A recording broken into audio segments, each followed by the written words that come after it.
What's up, everybody? Jason from Jason's Exotic Reptiles. Today we're going to talk about nose rub, what causes it, and how to stop it.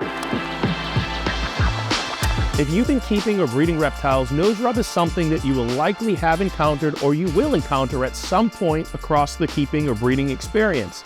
Now, this is usually caused by a handful of reasons that can be hopefully fixed along the way.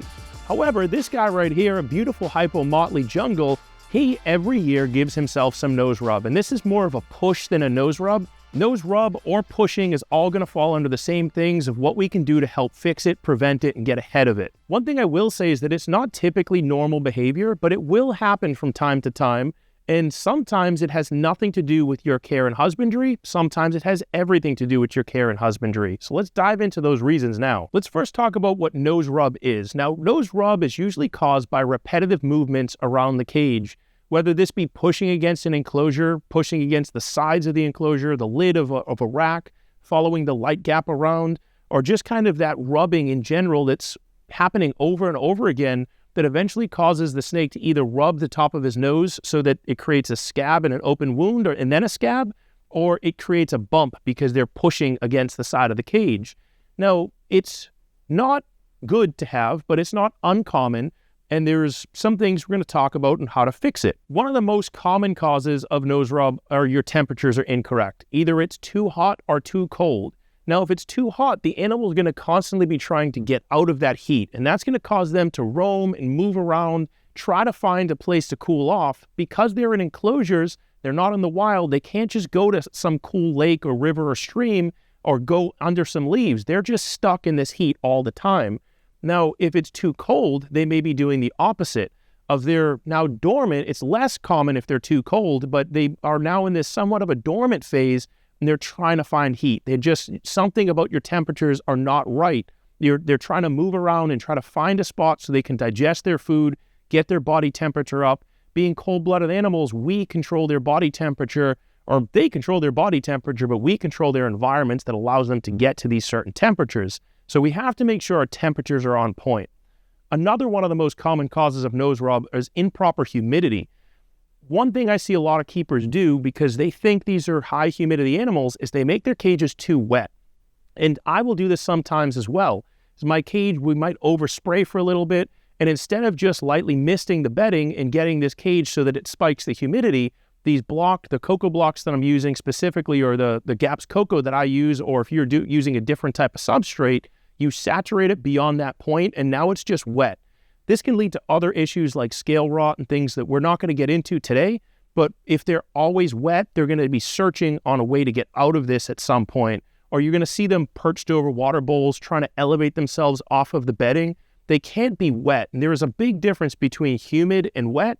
They really need to make sure we find that balance, because it's hard to increase humidity without getting things somewhat damp. So you need to make sure that the cage has that balance, has that proper heat gradient. What I usually find in my cages is that I use under tank heating. If you use overhead, it's the same thing. But when you put your substrate in, if you're using newspaper, this may be different, but same concept, is wherever that heat element is going to be drier. And then wherever you have the cooler side of the cage is going to be a little bit more damp and saturated. So those are where I create my gradients. Try to make sure that the back of my enclosures, which is where the heat is, specifically in my racks, that's always fairly dry. And then the front gives this nice gradient. Now, right after we clean, we spray the cages. But if somebody oversprays a little bit too much, or a snake tips its water bowl and we don't catch it, by the time we go look in there again, all of the bedding could be soaked and saturated. That could cause some nose rub. Another thing to check for which could cause nose rub are lights and light gap. So if they're always overexposed, let's say you're using a heat lamp, that could be something that's always pushing down and they want to try to get out of the light. Or in a rack situation, they see this little light gap poking through. A lot of the times in racks, they will follow that light gap back and forth because they just see it from the front of the cage where it's coming in. They're going to follow, and eventually they rub the part of their nose off. If your cage has a gap that's large enough, they may be pushing in that gap, which can cause a bump very quickly. This isn't something where if it happens, you should consider yourself a bad keeper. Just assess, is the temperatures right, humidity right? Are there light gaps? Is there something I can do to correct this? Sometimes we're going to get into things that are completely out of your control, and there's still things you can do, but it's nothing you did incorrectly. but watch that light gap. And this is especially prevalent in some larger open enclosures, or if you have glass cages, or even if you have a heavy front glass of your PVC enclosures, they can try to push. They can't really understand the concept of glass, and they think it's an opening. So they're constantly going to be pushing on that glass, following that glass around, following all the corners, trying to get out because they see the light coming in. They think they can get out and they can't. Another reason they could be rubbing their nose is if they're excessively pacing. This is less common in racks and less common in the PVC enclosures, but if you have things like the Exoterra enclosures or glass terrariums, as I mentioned, they don't understand the concept of glass, and they have this view all around them. They're going to be pacing all around. So something you can do to prevent this is try to cover up the sides with paper. Get some construction paper, newspaper, whatever you can. You can even get that laminate sticky stuff and put it on the sides of the cage, on the outside sides, and that'll help kind of block them off and shelter them because they can see that there's nothing they can go through.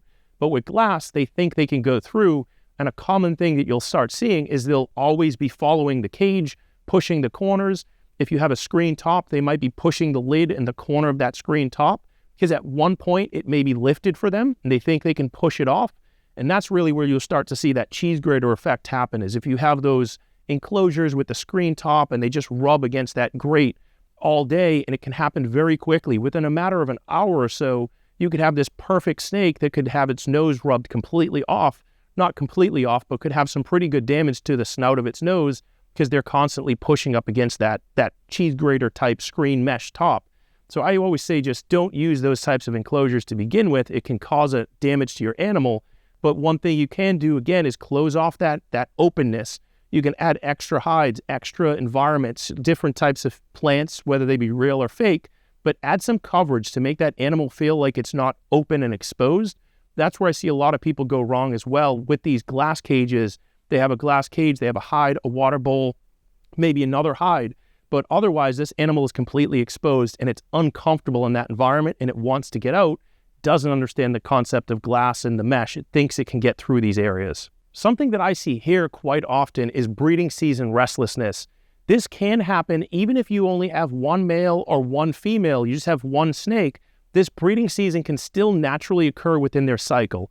Now, it's more common in a room like I have, where I have females that are giving off pheromones. The males start smelling that, and they're just trying to get to that female at all costs. This is where, actually, for me, it's a key indicator that something in my room is ready to breed, because these snakes are going to be roaming their cage, specifically the males. They're going to be looking for that mate, and they're going to try to get to that animal. But they're enclosed, and they can't get out. So this animal wants to breed. Unfortunately, there really is nothing you can do to prevent this. You can put this animal in a super large enclosure. It's still going to be trying to get to that female, and there's just nothing you can do to prevent it other than physically pairing the animals. And if you're not breeding, you don't want to get a breeding pair, you don't want to breed these animals, it can be a real struggle when you have male and female snakes.